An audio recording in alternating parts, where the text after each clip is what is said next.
Hello students, RD. Sharma से 28.4 exercise के साथ मैं आपके सामने हूं और इस एक्सरसाइज में मैं आपको पहले क्लियर कर दूं, कोई भी फॉर्मूला नहीं अप्लाई होना है, कोई भी नया फॉर्मूला बिल्कुल अप्लाई नहीं होना है। और बेसिकली अगर देखा जाए, जितना हमने लाइन इन स्पेस को स्टडी किया है, दो कंडीशन लाइन को क्रिएट करने की है, सिंगल पॉइंट से पास होने वाली लाइन और दो पॉइंट से पास होने वाली लाइन।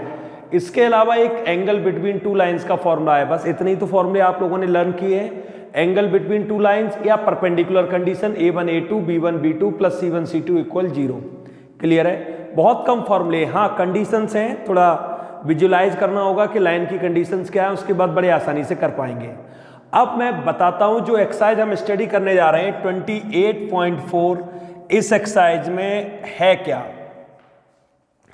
बेसिकली पूरी एक्सरसाइज को मैं कंक्लूड कर देता हूं और अभी आप थोड़े समय दीजिए और थोड़े समय में आप पूरी एक्सरसाइज को बिल्कुल अपने दिमाग में फिट कर पाएंगे और आपको एक्सरसाइज बिल्कुल आने लगेगी। पहले मैं बता रहा हूं इस एक्सरसाइज में है क्या क्या।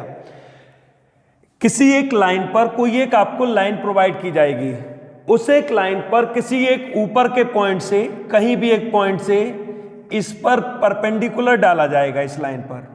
यानी ऐसे समझिए ए बी एक लाइन है और उस लाइन पर किसी एक पॉइंट P से एक परपेंडिकुलर डाला गया है PQ। अब वो तीन चीजें पूछेंगे। मैं पूरी एक्सरसाइज के सारे क्वेश्चन की गारंटी लेता हूं, इससे अलग क्वेश्चन नहीं जाएगा। पहली चीज, foot of the perpendicular, foot of the perpendicular, perpendicular का फुट ऑफ द परपेंडिकुलर मतलब मान लीजिए इस पॉइंट से जो भी पॉइंट है 3, -1, 11 या कोई भी पॉइंट ले लीजिए 3, 2, 5, इस पॉइंट से एक लाइन है, लाइन कोई भी हो सकती है, उस लाइन पर पॉइंट, उस पॉइंट से इस लाइन पर एक परपेंडिकुलर डाला गया है। तो हमें इस पॉइंट के कोऑर्डिनेट पूछ सकते हैं कि क्यू पॉइंट के कोऑर्डिनेट बताइए, इसे कहेंगे foot of the perpendicular. Clear है? Foot of the perpendicular. दूसरी चीज, दूसरा काम क्या करा सकते हैं? दूसरा काम करा सकते हैं distance of PQ, distance between PQ के बीच की डिस्टेंस पूछ सकते हैं, जिसे हम कह सकते हैं परपेंडिकुलर डिस्टेंस। ये लाइन से इस पॉइंट की परपेंडिकुलर डिस्टेंस होगी, ये AB लाइन है और P से परपेंडिकुलर डिस्टेंस होगी। और तीसरा काम जो हमें करा सकते हैं वो इक्वेशन ऑफ PQ। ठीक है, हमसे PQ की इक्वेशन पूछ सकते हैं। अब स्टूडेंट मैं आपको बताता हूं क्या गिवन में दिया होगा। हर बार ये वाला पॉइंट गिवन में होगा, जहां से परपेंडिकुलर लाइन पर खींचना है वो पॉइंट गिवन में होगा। दूसरा, लाइन गिवन में होगी, हो सकता है वेक्टर फॉर्म में हो सकता है कार्टेशियन फॉर्म में हो, ये नहीं कह सकता, बट लाइन गिवन में होगी। ठीक है, हमारा टारगेट मेन रूप से पता क्या होगा, किसी तरीके से इस पॉइंट को फाइंड आउट करना। अगर ये पॉइंट फाइंड आउट हो गया, आप सब कुछ कर पाएंगे। अगर हम ये पॉइंट निकाल पाए तो मैं P और Q के बीच की डिस्टेंस भी निकाल लूंगा। रूट x1 - x2 का whole square plus y1 - y2 का whole square plus z1 - z2 का whole square, distance between two points के बीच वाला फॉर्मूला इस्तेमाल करके। अगर ये पॉइंट हम निकाल पाए तो P और Q की डिस्टेंस में P और Q की इक्वेशन भी निकाल देंगे, क्योंकि जब दो पॉइंट हमारे पास हो जाएंगे तो दो पॉइंट से पास होने वाली line x - x1 upon x2 - x1 equal y - y1 upon y2 - y1 equal z - z1 upon z2 - z1। तो मेन रूप से पूरा सारा कुछ दारोमदार इस बात पर आ गया है, क्या हम इस पॉइंट को निकाल पाएंगे। अगर हम इस पॉइंट को निकाल पाए तो हम सब कुछ कर देंगे जो भी इस एक्सरसाइज में पूछा है। तो स्टूडेंट्स बी रेडी। आज हम सीखेंगे एक प्रोसेस, उस प्रोसेस के थ्रू ऊपर किसी पॉइंट से लाइन पर डाले गए परपेंडिकुलर का फुट निकालना सीखेंगे। और ये फुट निकल आया तो सब कुछ निकल आया। आइए स्टूडेंट्स, कोई फॉर्मूला नहीं लगेगा, एक प्रोसेस है, बस उस प्रोसेस को हमें अच्छे से समझना है। और प्रोसेस समझते ही हमें 28.4 एक्सरसाइज आने लगेगी। मैं कुछ एग्जांपल दूंगा आपको वेक्टर और कार्टेशियन फॉर्म दोनों के, जिससे कि आपको एक्सरसाइज बिल्कुल परेशान नहीं करेगी और पूरी एक्सरसाइज को आप बड़ी आसानी के साथ कर पाएंगे।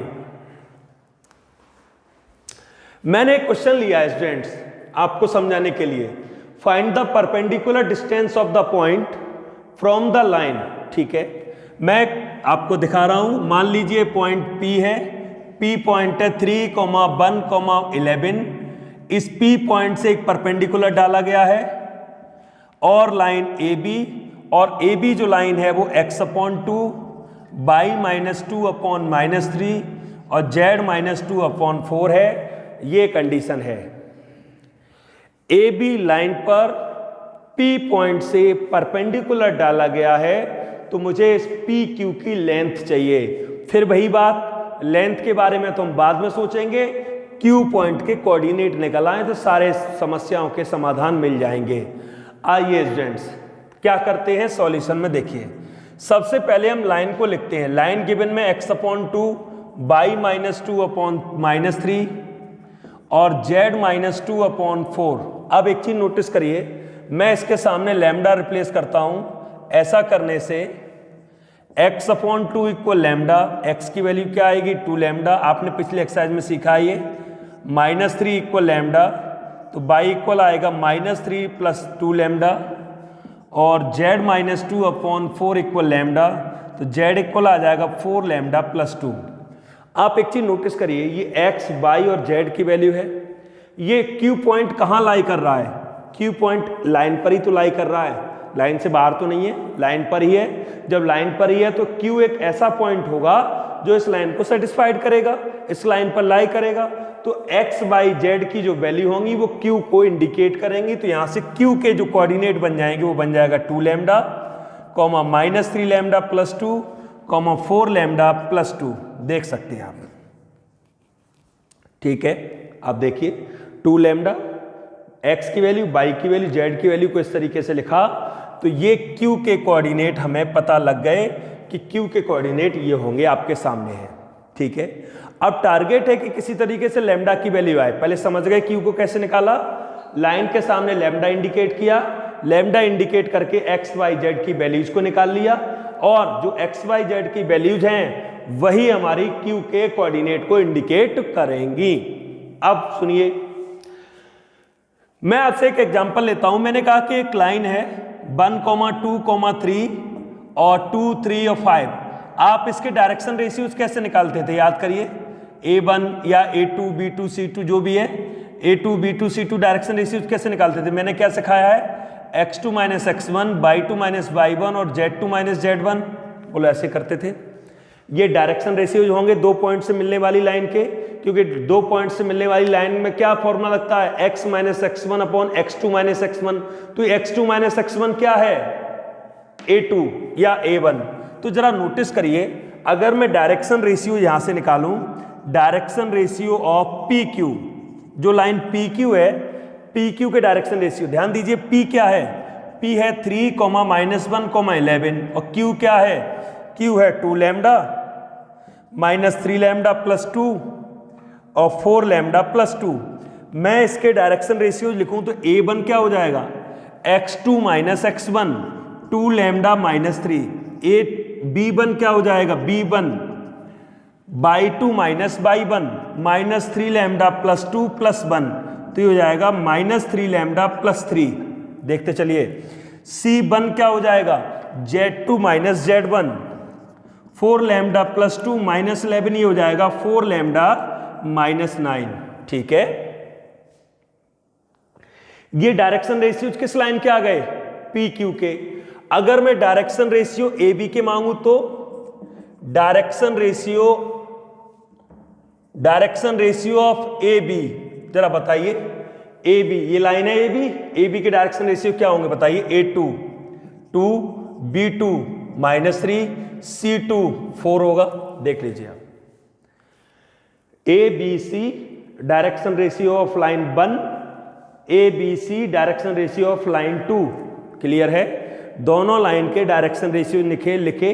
ध्यान रखना लाइन स्टैंडर्ड फॉर्म में होनी चाहिए, है इसलिए मैंने कोई ज्यादा टेंशन नहीं ली। A की वैल्यू 2 हो गई, B की वैल्यू -3 हो गई, C की वैल्यू 4 हो गई। A1 A2 B1 B2 इसलिए इंडिकेट कर रहा हूं क्योंकि 2 लाइन है। अब यहां पर एक चीज नोटिस करिए स्टूडेंट्स, क्या लाइन AB या PQ कह लीजिए परपेंडिकुलर है AB के। जब एक लाइन दूसरी लाइन के परपेंडिकुलर होती है तो परपेंडिकुलर की कंडीशन क्या है बच्चों? परपेंडिकुलर की कंडीशन आप लोगों को पता है स्टूडेंट्स, और परपेंडिकुलर की कंडीशन होती है A1 A2, B1 B2, C1 C2 equal 0। यही होती है ना? लगाइए A1 देखिए 2 lambda minus 3, 2 lambda minus 3, A2 2, B1 -3 lambda plus 3, -3 lambda plus 3, B2 कितना है? B2 है -3, चलिए -3, C1 4 लैम्डा -9, 4 लैम्डा -9, और C2 कितना है? 4 इक्वल 0। हम इसे स्टूडेंट्स यहाँ पर 3 है क्वेश्चन में, इसलिए थोड़ा सा लैम्डा की वैल्यू सही नहीं आ रही थी, तो यहाँ पर 3 कर लेते हैं, तो ये 3 हो जाएगा, और 3 होने से थोड़ा सा चेंज आएगा, यहाँ पर 3 होगा और यहाँ 3 होगा, तो फिर ये 3 होगा और ये 8 रह जाएगा, ठीक है। और जब 8 रह जाएगा तो फिर यहाँ पर 8 लगेगा। अब मैं सॉल्व करता हूँ, ये आएगा 4 लैम्डा -6, ये +9 लैम्डा -9 प्लस 16 लैम्डा -32 इक्वल 0। अब सॉल्व करते हैं इनको, तो सॉल्व करने पर आपका अब आएगा 29 लैम्डा, और इनको प्लस करते हैं तो माइनस का,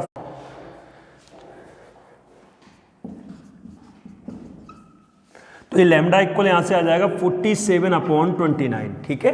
तो जो भी वैल्यू आई है लैम्डा की, अब इस लैम्डा की वैल्यू को हम यहां रिप्लेस करेंगे, तो ये वो पॉइंट हमें पता लगेगा जो पॉइंट Q जिसकी वैल्यू हमें ढूंढनी थी। तो देखिए स्टूडेंट, अब मैं दोबारा से इंडिकेट करता हूं डायग्राम को। पहले Q के पॉइंट निकालो। Q क्या आएगा? 2 लैम्डा, 2 इंटू 47/29, 47 होगा यहाँ पर, 47/29 plus -3 into 47/29 plus 2, 4 into 47/29 plus 2, ठीक है। इसे सॉल्व करेंगे, ये हो जाएगा 94/29, ये आपका हो जाएगा, यहां पर 3 का मल्टीप्लाई करेंगे इसमें, 141 प्लस 58/29, ये हो जाएगा आपका 168/50 प्लस 58/29, ठीक है। तो इसको जोड़कर जो पॉइंट बनेगा वो पॉइंट Q का पॉइंट होगा। Q यानी कि वो point foot of the perpendicular, ये फुट ऑफ द परपेंडिकुलर के कोऑर्डिनेट आएंगे, और इस पॉइंट और 3, -1, 11 के बीच अगर हम डिस्टेंस को कैलकुलेट करेंगे तो वो आपकी डिस्टेंस निकलकर आएगी परपेंडिकुलर डिस्टेंस, ठीक है। आइए मैं कुछ और क्वेश्चन लेता हूं जिससे कि और इस मेथड को मैं क्लियर कर दूं।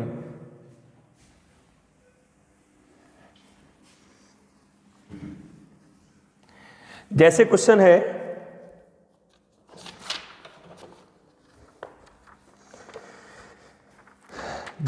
है, find the foot of the perpendicular,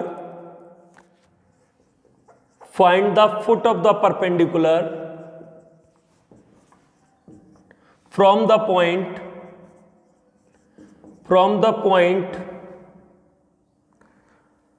1,0,3 to the line joining 2 points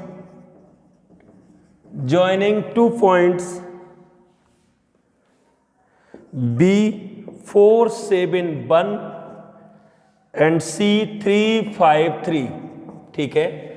find the foot of the perpendicular from the point 1,0,3 to the line joining 2 points 4, 7, 1, 3, 5, 3, ठीक है। ये आपके वैसा ही क्वेश्चन है जैसा मैंने पीछे लिया था, बस अंतर क्या है मैं अभी आपको समझाता हूं। एक पॉइंट है A, उस पॉइंट A से 1,0,3 से लाइन BC, B का पॉइंट है 4, 7, 1 और C का पॉइंट है 3, 5, 3। इस पर एक परपेंडिकुलर खींचा गया है, कोई भी नाम दे लीजिए, मैं AD दे लेता हूं, मुझे D के कोऑर्डिनेट चाहिए। सिंपल सी बात है स्टूडेंट, सबसे पहला काम क्या करना पड़ेगा? पहला काम B और C के बीच बनने वाली लाइन की इक्वेशन क्रिएट करनी पड़ेगी, क्योंकि इक्वेशन क्रिएट करोगे तभी तो पॉइंट आएंगे। आइए समझिए।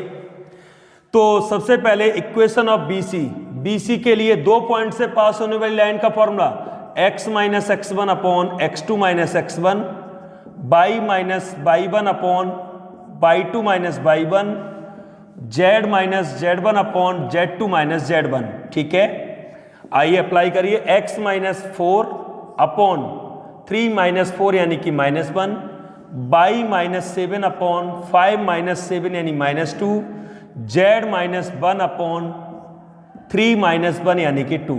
ठीक है, 3 माइनस 4 इसलिए -1 आया है, 5 माइनस 7 किया -2 आया है, 3 माइनस 1 इसलिए 2 आया है, और ये x1 y1 और आपका z1। इसके सामने लैम्डा रिप्लेस करिए और x y z की वैल्यूज निकालिए। तो x minus 4 upon -1 equal lambda, तो x इक्वल हो जाएगा minus lambda plus 4, y minus 7 upon -2 equal lambda, तो y इक्वल हो जाएगा -2 लैम्डा प्लस 7। देखते चलिए एक एक चीज। z minus 1 upon 2 equal lambda, तो z इक्वल हो जाएगा 2 लैम्डा प्लस 1। क्लियर है? ये d के कोऑर्डिनेट आ गए student, d minus lambda plus 4 -2 lambda plus 7, और तीसरा कोऑर्डिनेट होगा 2 लैम्डा प्लस 1। क्लियर है? D के कोऑर्डिनेट क्यों हो जाते हैं? क्योंकि D जो पॉइंट है ना वो उसी लाइन पर लाई कर रहा है। जब लाइन पर लाई कर रहा है तो जो पॉइंट लाइन को सेटिस्फाइड करेगा वही तो D होगा। D एक ऐसा पॉइंट होगा जो लाइन को सेटिस्फाइड करेगा। तो x y z की वैल्यू D को इंडिकेट करेंगी। अब मैं AD के डायरेक्शन रेशियोज निकालूंगा। मैं लिखूंगा direction ratios of AD A 103 and D minus lambda plus 4 -2 lambda plus 7 और 2 लैम्डा प्लस 1। डायरेक्शन रेशियोज आप जानते हैं, A1 B1 C1। A1 x2 minus x1, मैं थोड़ा डायरेक्ट करूं तो लैम्डा 4 माइनस 1 3 रह जाएगा, y2 माइनस y1 0 घटेगा तो कोई फर्क नहीं पड़ेगा, 2 लैम्डा प्लस 7, और z2 माइनस z1 ये हो जाएगा 2 लैम्डा, और 1 में से 3 माइनस होगा तो माइनस का 2। ये A1 B1 C1 आ गए AD के डायरेक्शन रेशियोज। अब अगर मैं लिखूं डायरेक्शन रेशियो ऑफ BC, क्या होंगे? A2 B2 और C2। यहां से डायरेक्शन रेशियो देखो क्या होंगे? -1 -2 और 2, -1 -2 और 2। अब हम लिखेंगे यहां पर AD परपेंडिकुलर है BC के, तो यहां से क्या लगेगा? A1 A2 B1 B2 C1 C2 equal 0। Same condition प्रत्येक क्वेश्चन में। A1 माइनस लैम्डा प्लस 3 और A2 का मल्टीप्लाई होगा -1 का, B1 -2 लैम्डा प्लस 7 और B2 की जगह आएगा -2, C1 2 लैम्डा -2 C2 की जगह आएगा 2 इक्वल 0। सॉल्व करते हैं, ये बनेगा लैम्डा -3, ये बनेगा 4 लैम्डा -14 और ये बनेगा 4 लैम्डा -4। देख सकते हैं आप। चलिए सॉल्व करते हैं। 4 4 8 और 1 9 लैम्डा। नंबर को सॉल्व करते हैं। 18 एंड 3 21 ट्रांसफर करिए, लैम्डा की वैल्यू आ गई 21 अपॉन 9, या कह सकते हैं 7/3। ठीक है, ये जो लैम्डा की वैल्यू आई है, अब इस लैम्डा की वैल्यू को हम 1 बाय 1 सभी जगह लगाएंगे जहां पर लैम्डा इन्वॉल्व है। देखिए कैसे।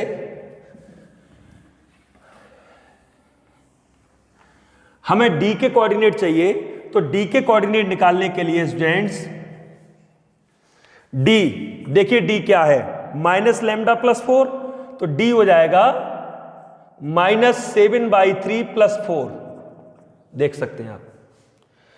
2 लैम्डा प्लस 7 -2 × 7/3 + 7 और 2 × 7/3 + 1, क्योंकि लैम्डा की वैल्यू 7/3 आई है तो हम 7/3 लगा रहे हैं। तो ये आपका बनेगा 3 LCM -7 + 12, 3 LCM -14 + 21 और ये 3 LCM 14 + 3, ठीक है, क्लियर है। अब ये बन जाएगा 5/3, ये आ जाएगा 7/3 और ये आपका बन जाएगा 17/3।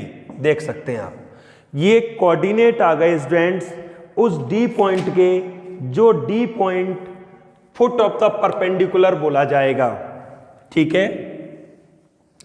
अब क्या क्या काम करा सकते हैं इस चीज को समझिए, मैं आपको समझाता हूं, और तीनों चीजों के लिए आप तैयार रहिए।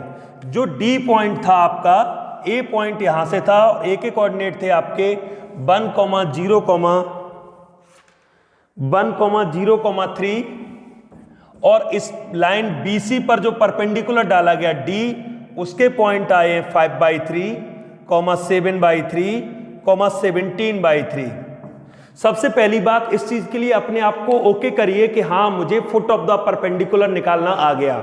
Very very important topic for examination point of view. अब देखिए student, foot of the perpendicular निकालना आ गया। Now you are able to find the distance between 2 point, दोनों पॉइंट के बीच की डिस्टेंस निकाल पाएंगे। Now you are able to find the equation of AD।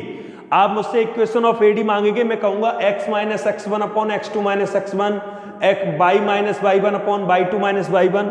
मैं इक्वेशन भी निकाल दूंगा और मैं A और D के बीच की डिस्टेंस भी निकाल दूंगा। पूरी बात इस बात पर डिपेंड है, क्या आपको फुट ऑफ द परपेंडिकुलर निकालना आ गया, और फुट ऑफ द परपेंडिकुलर निकालना आप सीख चुके हैं, ठीक है। अब मैं एक वेक्टर इक्वेशन और लेता हूं, क्योंकि आपको पता होना चाहिए कि अगर वेक्टर फॉर्म में इक्वेशन आ गई तो उसको कैसे हैंडल करेंगे।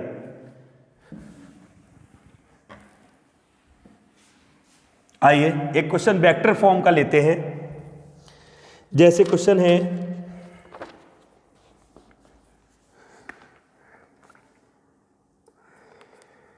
क्वेश्चन है आपका, find the foot of the perpendicular, find the foot of the perpendicular drawn from the point I + 6j + 3k to the line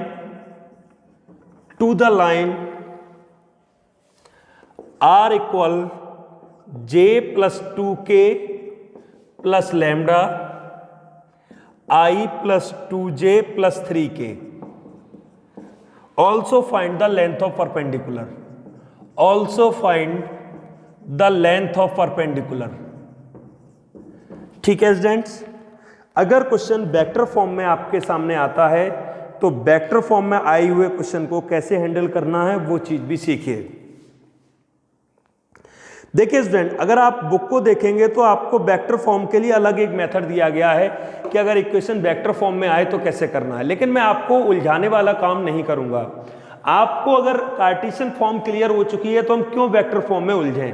foot of the perpendicular ही तो चाहिए, तो भले ही क्वेश्चन वेक्टर फॉर्म में दिया है लेकिन हम करेंगे कार्टेशियन का अकॉर्डिंग। कैसे, देखिए स्टूडेंट्स, ये पॉइंट है, इस पॉइंट से परपेंडिकुलर डाला गया। पॉइंट क्या है, I + 6j, 3। इसको जरा बनाइए, ये पोजीशन वेक्टर है। I + 6 + 3 पोजीशन वेक्टर को पॉइंट बनाएंगे, क्या बनेगा 1, 6, 3। क्लियर है। अब आइए PQ ये परपेंडिकुलर हो गया, AB लाइन मान लीजिए। AB लाइन क्या दी है, R = j + 2k + lambda I + 2j + 3k। देखिए ये आपकी लाइन दी है j + 2k lambda I + 2k + 3k। Clear है। इसको कार्टेशियन फॉर्म में बनाइए। x - x1, यहां I नहीं है, गौर करिएगा, ये x1 y1 z1 होता है, यहां I नहीं है तो क्या आएगा 0/1, y - 1/2 और z - 2/3। देख सकते हो x - x1/1, x1 यहाँ 0i है, अगर आप लिखना चाहो तो लिख सकते हो, यहाँ 0i है। j के साथ 1 है तो y - 1/2 और z - 2/3। प्रॉब्लम सॉल्व, क्वेश्चन बिल्कुल वही बन गया। अगर वेक्टर फॉर्म में क्वेश्चन आता भी है तो अगर पीछे की क्लास आपने क्लियर की है तो आप वेक्टर से तुरंत कार्टेशियन फॉर्म में आ जाएंगे और आपको बिल्कुल प्रॉब्लम नहीं होगी कि किस तरीके से हमें उसको हैंडल करना है। क्लियर है? तो देखिए स्टूडेंट्स, दोनों काम करेंगे हम, फुट ऑफ द परपेंडिकुलर भी निकालेंगे और डिस्टेंस भी निकालेंगे, बाद में हम इक्वेशन भी निकाल देंगे। ठीक है, सबसे पहले x माइनस 0/1, y माइनस 1/2 और z माइनस 2/3 के सामने फिर से लैम्डा रिप्लेस करिए। सेम प्रोसेस समझिए, तीसरा क्वेश्चन में एक तरीके का करा रहा हूं जिससे आपको क्लियर हो जाए। y माइनस 1/2 इक्वल लैम्डा, तो y इक्वल आएगा 2 लैम्डा प्लस 1 और z माइनस 2/3 इक्वल लैम्डा, तो z इक्वल आएगा 3 लैम्डा प्लस 2। क्लियर है? ये किसके कोऑर्डिनेट हो जाते हैं? q के। q के कोऑर्डिनेट क्या हो गए? लैम्डा, 2 लैम्डा प्लस 1 और 3 लैम्डा प्लस 2। अब हम क्या करेंगे? Direction ratios of P Q. p क्या है? 1,6,3 और q क्या है? q है आपका लैम्डा, 2 लैम्डा प्लस 1 और 3 लैम्डा प्लस 2। यहां से निकलेंगे a1, b1 और c1। Student x2 minus x1, lambda minus 1, y2 minus y1 यानी 2 लैम्डा प्लस 1 माइनस 6 यानी 2 lambda minus 5, z2 minus z1 यानी कि 3 lambda plus 2 minus 3, 3 lambda minus 1। Clear है? a1, b1, c1 direction ratio of one line. अब हम लिखेंगे direction ratio of A B के direction ratio क्या होंगे? a2 1 होगा, b2 2 होगा और c2 3 होगा। फिर हम लिखेंगे PQ परपेंडिकुलर है AB के, और जब PQ परपेंडिकुलर AB के है तो क्या होगा? a1 a2, b1 b2 plus c1 c2 equal 0। बहुत आसान सी प्रोसेस जिसे आप बड़ी आसानी के साथ समझ सकते हैं। कोई फॉर्मूला यूज नहीं हो रहा है स्टूडेंट, केवल परपेंडिकुलर वाली कंडीशन अगर हमें याद रहे तो इस एक्सरसाइज को बड़ी आसानी से सीख सकते हैं और एग्जामिनेशन के लिए क्वेश्चन हम तैयार कर सकते हैं। a1 lambda minus 1, a2 1, b1 2 lambda minus 5 उसके साथ 2, 3 लैम्डा माइनस 1 उसके साथ 3 इक्वल 0। देख सकते हैं, सॉल्व करते हैं। लैम्डा माइनस 1, 4 लैम्डा माइनस 10 और 9 लैम्डा माइनस 3 इक्वल 0। सॉल्व करते हैं स्टूडेंट। 4 9 4 13 और 1 14 लैम्डा, और ये सॉल्व करेंगे माइनस 14 इक्वल 0, 14 लैम्डा इक्वल 14, तो लैम्डा की वैल्यू कितनी आ गई? 1। लैम्डा की वैल्यू अगर 1 है तो क्यू के कोऑर्डिनेट क्या होंगे? देखिए क्यू के कोऑर्डिनेट क्या होंगे? क्यू आपका ये है, तो ये हो जाएंगे 1 into 1, 2 into 1 plus 1, 3 into 1 plus 2। तो क्यू के कोऑर्डिनेट आएंगे 1, 2 और 1 3 और 3 और 2 5, 1 3 5। क्लियर है? अब आपको मैं और चीजें भी बता देता हूं। जैसे क्यू के जब कोऑर्डिनेट आपके सामने निकल आए फिर आप क्या क्या कर सकते हैं। जैसे उन्होंने पूछा था पी पॉइंट जो था 1, 6, 10, मैं एक बार चेक कर लेता हूं। ये आपका था 1, 6, 3 था, और क्यू के कोऑर्डिनेट निकल कर आए 1, 3, 5। अब अगर आपसे डिस्टेंस पूछी जा रही है, डिस्टेंस बताइए, पी क्यू की डिस्टेंस क्या लगाएंगे? x1 minus x2 upon whole square, y1 minus y2 का whole square, z1 minus z2 का होल स्क्वायर। ठीक है, लगाइए 1 minus 1 whole square, 3 minus 6 whole square और 5 माइनस 3 होल स्क्वायर। ठीक है, ये आएगा 0, माइनस 3 का स्क्वायर और 2 का स्क्वायर, ये आपका आएगा 9 plus 4। Your answer is √13। This is the distance between P and Q। P और Q के बीच की जो डिस्टेंस आई है वो √13 आई है। ठीक है, तो पहला काम फुट ऑफ द परपेंडिकुलर निकालना, दूसरा काम distance between P and Q। और कुछ क्वेश्चन में ऐसा भी पूछा होगा, इस क्वेश्चन में नहीं पूछा है लेकिन मैं बता रहा हूं अपनी साइड से, जिससे कि आपको पता रहे कि कैसे करना है। अगर पी क्यू के बीच की डिस्टेंस इक्वेशन पूछें, इक्वेशन ऑफ पी क्यू, तो इसमें भी दिक्कत नहीं आएगी। पी क्या है 1,6,3 और क्यू क्या है 1,3,5। तो इक्वेशन कैसे बनाते हैं हम, x minus x1 upon y2 minus y1। अब तक फॉर्मूला याद हो जाना चाहिए। अगर आपने सारी वीडियोस देख ली हैं वेक्टर लाइन की, तो आपको अब तक फॉर्मूला लर्न हो जाना चाहिए, और जब फॉर्मूला लर्न हो जाएगा तो आपको फिर अप्लाई करना भी आना चाहिए। x minus x1 x minus 1, 1 minus 1 0, 0 लगता है, ऐसे कोई प्रॉब्लम नहीं है। y माइनस 6 अपॉन 1 माइनस 6 यानी कि 5 माइनस का 3 माइनस 6 होगा, -3 आएगा, और z माइनस 3 अपॉन 5 माइनस 3 यानी कि 2। देख सकते हो आप, ये आपके पी क्यू की इक्वेशन आ गई, पी क्यू के बीच की डिस्टेंस आ गई, फुट ऑफ द परपेंडिकुलर आ गया। तो पूरी एक्सरसाइज की थीम यही है, how to find the foot of the perpendicular. Foot of the perpendicular मतलब इस लाइन पर कहीं ऊपर से अगर कोई परपेंडिकुलर डाला जा रहा है, तो जहां पर परपेंडिकुलर इस लाइन को टच करेगा उस पॉइंट के कोऑर्डिनेट निकालना। अगर आप उस पॉइंट के कोऑर्डिनेट निकालना सीख चुके हैं तो फिर आपको कोई भी क्वेश्चन इस एक्सरसाइज का परेशान नहीं करेगा। कोई फॉर्मूला इस्तेमाल नहीं हो रहा है, बस एक परपेंडिकुलर वाली कंडीशन इस्तेमाल हो रही है। उसको थोड़ा रिवाइज करिए, प्रैक्टिस करिए, अपने आप आपको सारे क्वेश्चन आने लगेंगे। ठीक है, हम मिलते हैं इस चैप्टर की लास्ट एक्सरसाइज के साथ बहुत जल्दी ही। तब तक इस एक्सरसाइज को करिए 28.3।